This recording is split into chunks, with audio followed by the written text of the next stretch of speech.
Hello everyone, आज हम discuss करेंगे कॉन्स्टिट्यूशनल अमेंडमेंट प्रोसीजर। सबसे पहले हम ये देखें कि किसी भी कॉन्स्टिट्यूशन में अमेंडमेंट की ज़रूरत क्यों पड़ती है। अगर आप एक यूपीएससी एस्पिरेंट हैं, है ना, तो किसी भी कॉन्स्टिट्यूशन में अमेंडमेंट की आवश्यकता क्यों पड़ती है। सबसे पहले आपसे ये पूछें कि मान लीजिए यहाँ हम पढ़ रहे हैं कॉन्स्टिट्यूशनल अमेंडमेंट प्रोसीजर, तो इसकी रिक्वायरमेंट क्या है। हम ऐसा भी तो कर सकते हैं कि कोई रेगुलेशन फ्रेम करे और सालों साल वही रेगुलेशन चलता रहे। क्या किसी चीज़ों में चेंज की आवश्यकता पड़ सकती है? तो रीज़न फॉर चेंज, सबसे ज़रूरी है जानना रीज़न फॉर चेंज। देखिए, एक छोटा सा एग्जाम्पल लेके इस चीज़ को हम समझें कि अगर मान लीजिए हम आफ्टर इंडिपेंडेंस की बात करें, तो उस समय सबसे ज़रूरी हमारे लिए क्या था? बहुत अति आवश्यक या एसेंशियल कहें, आफ्टर इंडिपेंडेंस एसेंशियल एक फैक्टर था जो हमारे पास, उसका स्केर्सिटी थी, है ना।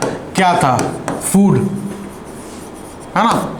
हमारे पास जो फूड सिक्योरिटी है उसके ऊपर कई क्वेश्चंस थे, है ना। हम सेल्फ सफिशिएंट नहीं थे, हम खुद उतना अनाज नहीं जो है वो कर पा रहे थे जो हमारी पॉपुलेशन को केटर कर सके, जो उनके पेट को भर सके।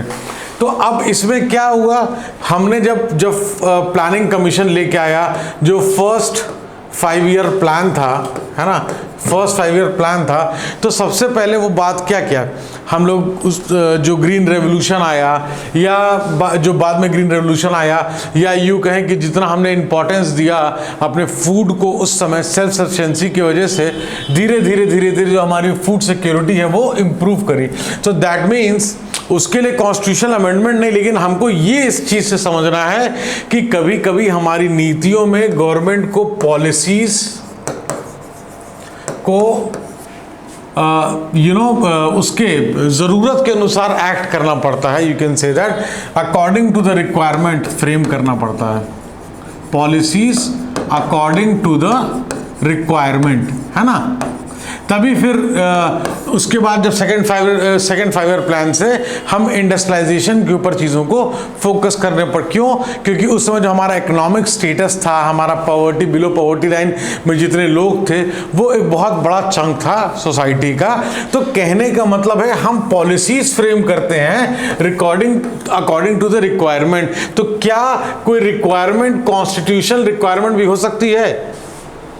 भाई, कॉन्स्टिट्यूशन हमको एक सेफगार्ड देता है, हमको एक प्रोटेक्शन देता है हर एक इंडिविजुअल को। तो उसी तरीके से अगर मान लीजिए 90s में अगर कोई पेरेंट है ना, 90 के दशक में अगर कोई पेरेंट है तो उसकी रिक्वायरमेंट अपनी होगी, है ना। जो 90s का पेरेंट होगा उसकी क्या रिक्वायरमेंट होगी? सपोज अगर वो शॉपकीपर है तो ही विल वांट कि उसका सन, डॉटर, वो भी उसके शॉप में जो है कहीं ना कहीं क्या बोलते हैं, हाथ बटाए या उसके साथ कहीं ना कहीं हेल्प करे, है ना, शॉप में कहीं ना कहीं हेल्प करे। लेकिन इवेंचुअली जब हम देखेंगे हमारा जब 1991 के बाद जब हमने लिबरलाइजेशन, प्राइवेटाइजेशन, ग्लोबलाइजेशन, इन चीज़ों को क्या किया, अपनी इकॉनमी को एक तरीके से हमने ओपन किया, है ना, ओपन डोर किया। जब हमने ओपन डोर किया तब क्या हुआ? तब फिर FDI, फॉरेन डायरेक्ट इन्वेस्टमेंट आया, FII आई, है ना, फॉरेन इंस्टीट्यूशनल इन्वेस्टमेंट। तो ये चीज़ें आने के बाद क्या हुआ? कंप्यूटर्स।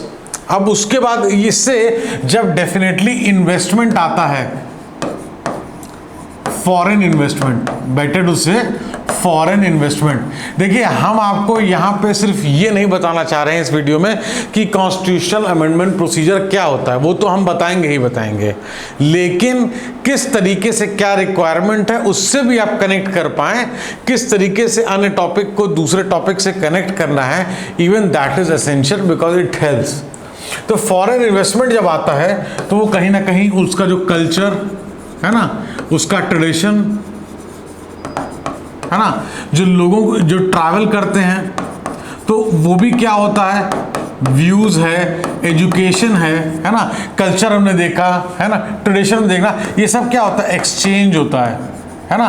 कुछ हम उनसे सीखते हैं, कुछ वो हमसे सीखते हैं। अब इसके बाद कहीं ना कहीं जो कंप्यूटर की दुनिया में एक बहुत बड़ा इजाफा जो है देखने को मिलता रहा। आज की डेट में जो आप बैंगलोर को देखते हैं, हैदराबाद को देखते हैं, गुरुग्राम को देखते हैं, बहुत सारी जो सिटीज़ हैं जो कि डेवलप्ड हो गई, जिनका आईटी इंफ्रास्ट्रक्चर बहुत अच्छा डेवलप हो गया। कहीं ना कहीं ये जो कंप्यूटर का रेवोल्यूशन उस समय स्टार्ट हुआ, जो एक दौर शुरू हुआ कि कंप्यूटर सीखने वालों का, एंड कहीं ना कहीं जो इंजीनियरिंग सारी चीज़ें पहले भी होती थी, लेकिन कहीं ना कहीं जब ओपन डोर इकॉनमी के बाद लोगों का एक तो जॉब अपॉर्चुनिटी की वजह से, है ना, जॉब अपॉर्चुनिटी की वजह से भाई विदेशी कंपनियां जो थी, विदेशी कंपनियों में जो कल्चर को अगर अडॉप्ट करना है तो आपको अपडेटेड रहना होगा। तो कहने का सेंस सिर्फ इतना है कि पहले अगर 1990 में कोई आदमी सोचता था कि बच्चा आके सिर्फ शॉप संभाले, वो भी गलत नहीं था, मैं ये नहीं कह रहा हूँ कि वो गलत था, सही था, मैं मानसिकता माइंडसेट की बात कर रहा हूँ। तो फिर 2000 आते आते ये मानसिकता धीरे धीरे चेंज हुई, जब हम एजुकेशन के ऊपर जो है इन कहीं ना कहीं फिर इन 2000s जो है हम जो राइट टू एजुकेशन लेके आए, जो हमारा 2000 के बाद से जो पर्सपेक्टिव चेंज होने लगा, कहीं ना कहीं राइट टू एजुकेशन की फील हुई कि नहीं भाई राइट टू एजुकेशन होना चाहिए, इसलिए वो राइट टू एजुकेशन आया। तो पहले नहीं ज़रूरत थी, बाद में ज़रूरत लगी तो आया। तो आपका कॉन्स्टिट्यूशन एक लिविंग डॉक्यूमेंट है, इसीलिए बिकॉज लिविंग डॉक्यूमेंट, क्यों बोलते हैं इसको living document, because it allows changes, ये अलाउ करता है चेंजेस, है ना, अलाउ चेंजेस, इसलिए इसको हम लिविंग डॉक्यूमेंट कहते हैं, है ना, लिविंग डॉक्यूमेंट।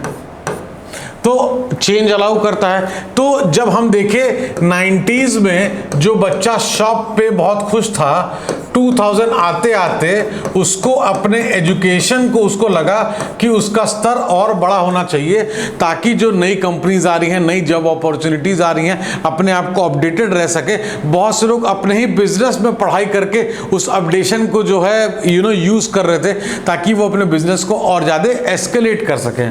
तो ये चीज़ें हैं कि 90s में एंड 2000s में क्या अंतर आ गया। तो ये अंतर तभी हम उसको कॉन्स्टिट्यूशन में अपने जगह दे पाए, कॉन्स्टिट्यूशन में जगह दे पाए, because it allows changes. Amendment क्या है, amendment is nothing but change, है ना, चेंज। तो हमारा जो कॉन्स्टिट्यूशन अलाउ करता है ना, अलाउ चेंज का करता है। तो इसी चीजों से, जैसे अगर जो रिजिड या इन इलास्टिक है ना, तो उसमें क्या होता है, कोई भी चेंज, कोई भी रिजिड या इन इलास्टिक में अगर कोई भी चेंज है ना, तो उसमें majority should be greater than simple majority, है ना।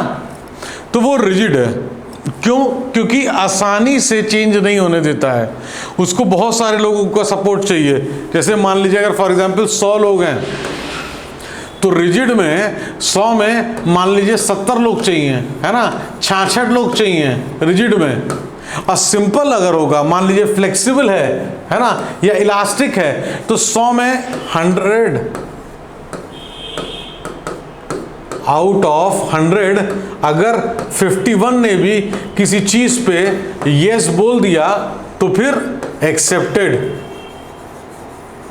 यहां पे हम सिर्फ ये बताने की कोशिश कर रहे हैं सिर्फ ये बताने की मैं कोशिश कर रहा हूँ एक एग्जाम्पल के उससे कि रिजिड और फ्लेक्सिबल में क्या मेजर डिफरेंस होता है। रिजिड वो होता है जो कि चेंज को ईजिली अलाउ ना करे, है ना। उसको क्या चाहिए, उसको चाहिए कि अगर टोटल 100 हैं तो 70, टोटल में से 70 या टोटल में से 66 लोग उसको यस कहें, है ना, तब वो अलाउ करेगा।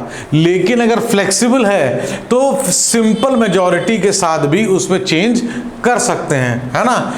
Change is easy, change is easy. Flexible में, इलास्टिक में चेंज आसान है, रिजिड में चेंज टफ है। जैसे आप मान लीजिए कि एक क्लास में, आप किसी क्लास में बैठे हैं जहाँ पे 100 बच्चे बैठे हैं, ठीक है। एक डिसीजन लेना है कि आज क्लास में क्या पढ़ें। तो 100 बच्चों में 55 का आना थोड़ा ज़्यादा चांसेस हैं, लेकिन 100 में 70 का आना, 100 में 80 का आना थोड़ा डिफिकल्ट टास्क है। सेम चीज़ यहाँ पे भी लागू हो जाती है, रिजिड और फ्लेक्सिबल। लेकिन हमारा जो कॉन्स्टिट्यूशन है वो दोनों का बैलेंस है। हमारे पास कुछ प्रोसीजर रिजिड भी हैं, कुछ प्रोसीजर फ्लेक्सिबल भी हैं, है ना। क्योंकि we have a system of checks and balances. हमारे पास सिस्टम रिजिड का भी है, फ्लेक्सिबल का भी है ना।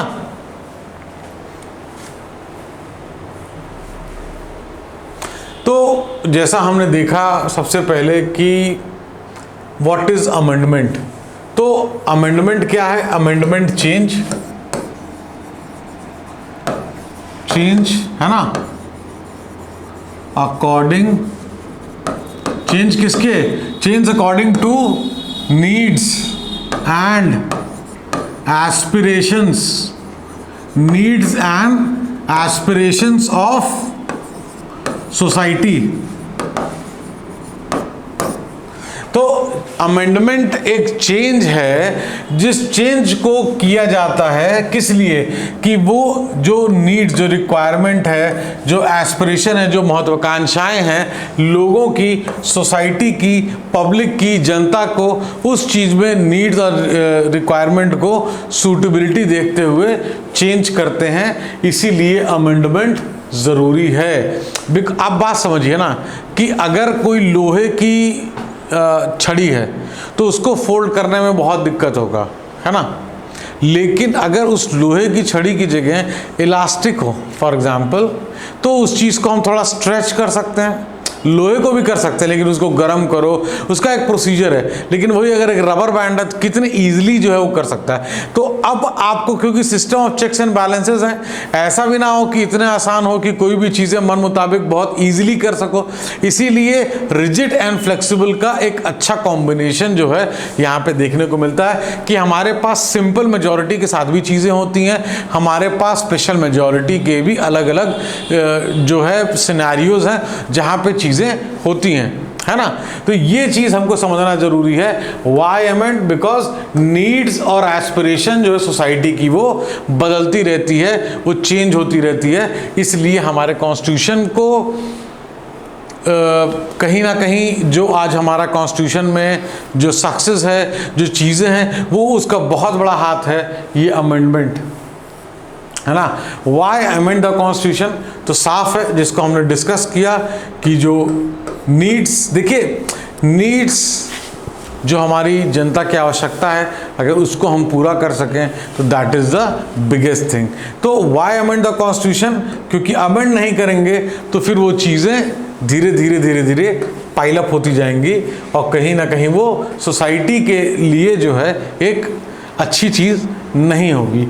इसलिए अमेंडमेंट करना होता है रिक्वायरमेंट के हिसाब से।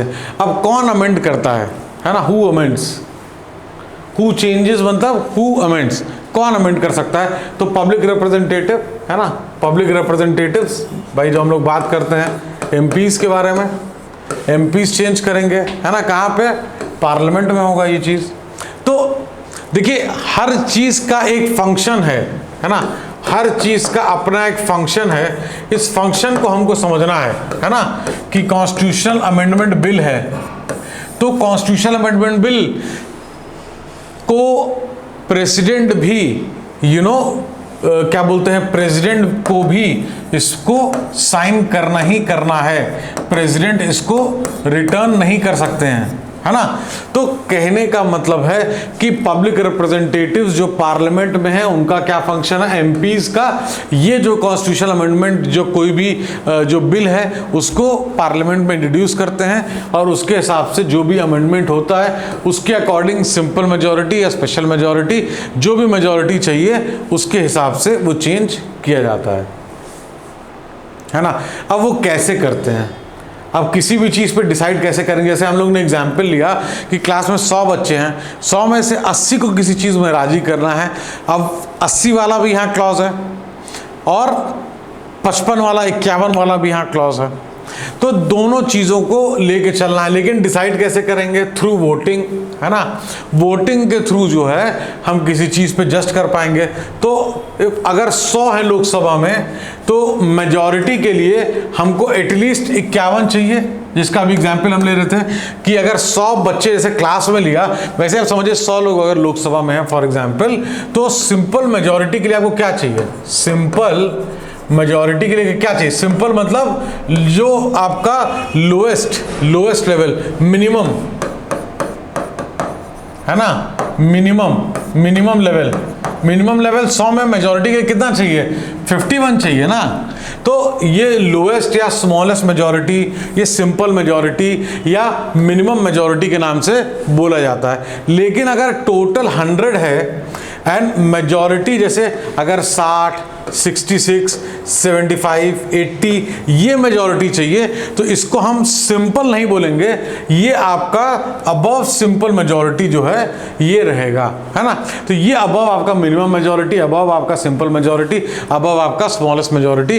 तब जब हम, तो हमारे पास दोनों चीज़ें हैं, दोनों चीज़ों के हिसाब से हमको एक्ट करना पड़ता है।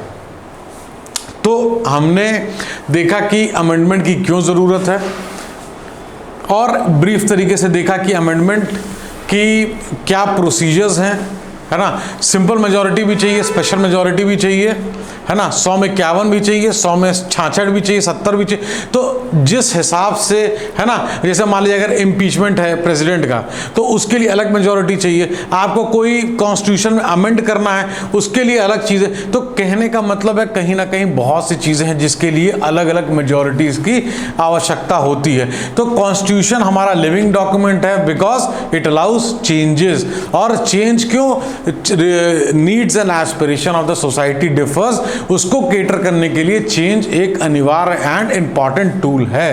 तो ये चीज था। इसमें अगर आपको कोई क्वेश्चन है तो you can ask. Thank you so much for watching.